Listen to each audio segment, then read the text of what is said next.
এভাবেই হাওড়া ফিশ মার্কেটে শ্রমিকরা কাঁধে করে পদ্মার ইলিশ ভর্তি কার্টুন নিয়ে যাচ্ছেন আড়তে। বাজারে প্রথম চালান পৌঁছানোর খবরে উৎসুক ক্রেতাদের ভিড়ও চোখে পড়ার মতো।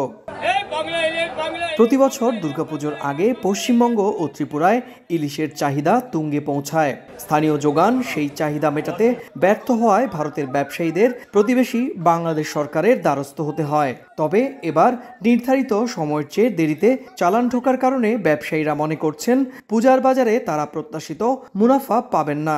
এই বাংলাদেশ ঢুকেছে, খুব আনন্দ পেয়েছি, এই জন্য ছুটে এসেছি। এসে দেখছে অতিরিক্ত দাম, অনেক লেটে ঘুরতেছে আর দাম भी অনেক ज़्यादा হচ্ছে। ডিমান্ড সব সময় বাংলাদেশ ইলিশের আছে, কিন্তু যদি রেটটা হাই হয় তাহলে তো একটা শ্রেণীর লোকেরাই মাছ খেতে পারে, সবাই তো আর খেতে পায় না। এবছর বাংলাদেশের অন্তর্বর্তীকালীন সরকার ভারতীয় ব্যবসায়ীদের জন্য 1200 টন ইলিশ রপ্তানির অনুমতি দিয়েছে। বুধবার রাতে পেট্রাপোল সীমান্ত দিয়ে 10টি ট্রাকে 35 টন ইলিশ ঢোকে ভারতে। বৃহস্পতিবার সেই চালান পৌঁছেছে হাওড়ার আড়তগুলিতে। আগামী 5 অক্টোবর পর্যন্ত চলবে ইলিশের এই আমদানি। সুব্রত আচার্য, সময় সংবাদ, কলকাতা।